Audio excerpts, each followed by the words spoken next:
Hello pals, welcome back to my weekly show. Black Lives Matters is a new trend. Fuck Trump, fuck the police, fuck racism are the new trends these days. In this program, we take a glance at 5 anti-system music ever been made. Stay tuned for more details.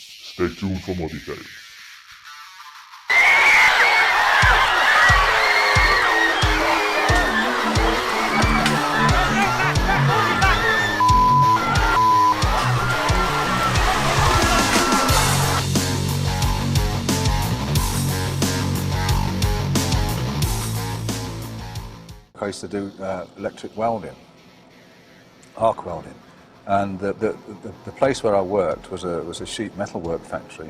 And Black Sabbath not only more or less created the heavy metal genre, but the use of politically themed lyricism in metal too.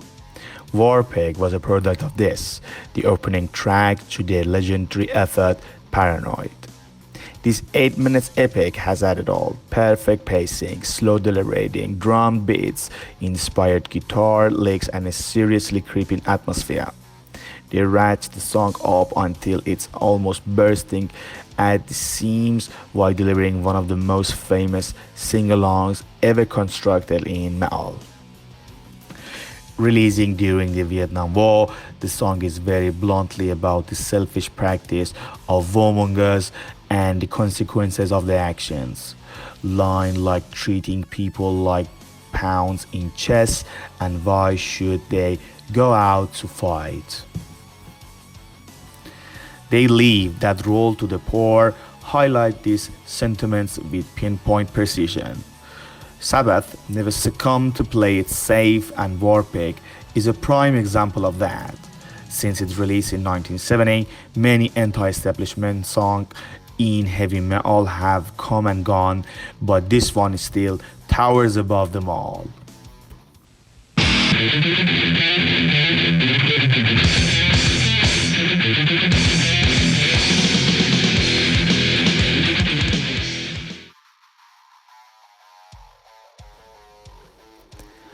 Much like BLM protesters, Sepultura also stood up for the underdogs in society.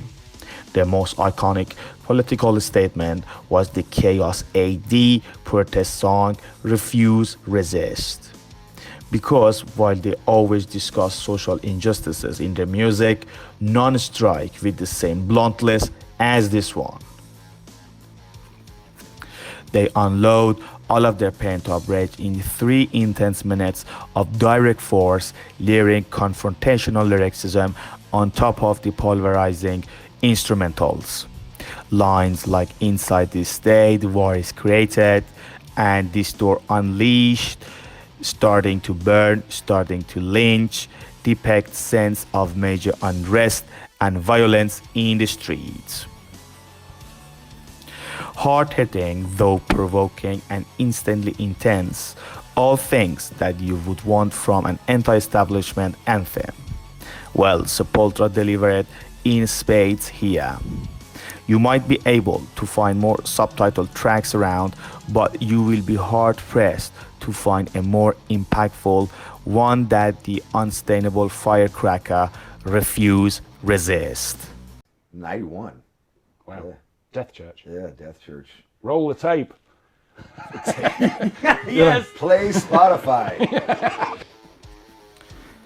With a renewed sense of vigor, the group unleashed hell on metal world with their best work since 1997's musical bulldozer, The More Things Change.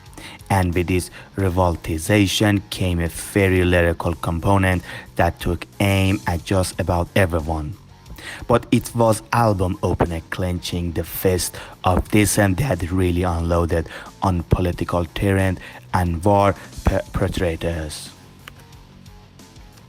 Lines such as "Blood is the new currency" and "Oil Palm, the heart of money" clearly reference the Iraq War, but they also address the wider political structure with lyrics like "Our generation can be the fucking one that overcomes the greed of corrupted nations."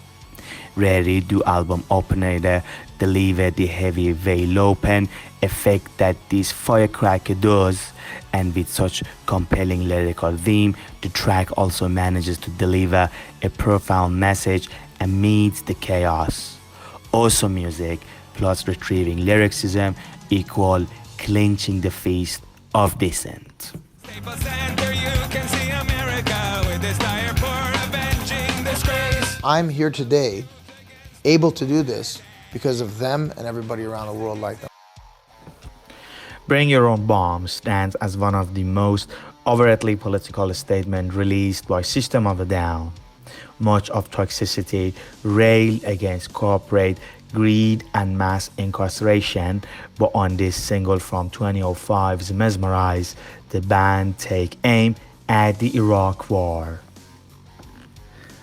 Lines like, "You depend on our protection, yet you feed us lies from the tablecloth," reference the deceptive means used to get into the war, while lyrics like "Hangers sitting dripped in oil" touch on what some believe to be the reason the invention in Middle East happened: natural resources.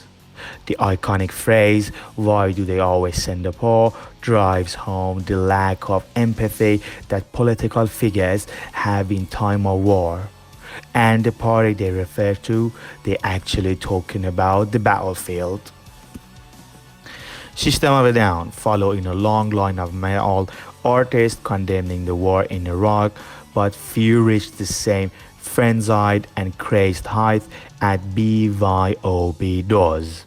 This one starts angry and ends even angrier with a fiery passion that's tough to rival. He gladly rose to the occasion and I'm just so impressed by him, and he's so talented, and we had a blast doing it.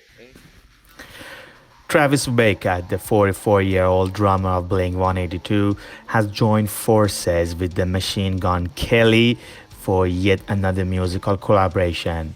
This time, the two have covered Rage Against the Machine 1992 protest anthem Killing in the Name of, in solidarity with the recent Black Lives Matter protest triggered by the killing of George Floyd last month. Machine Gun Kelly, born Colson Baker, embraces his newfound path as a rock musician by taking his own crack at the anger-induced lead vocal track. Killing in the Name calls not only an end to police brutality, but systematic racism too.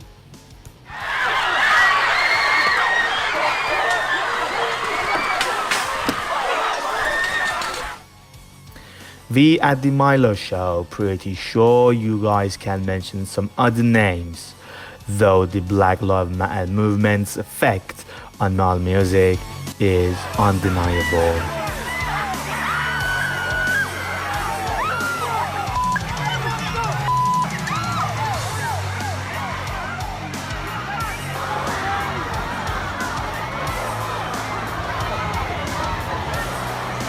Alright then pals, that was for today. Thank you for watching. Make sure that you subscribe me on Facebook, Instagram and YouTube.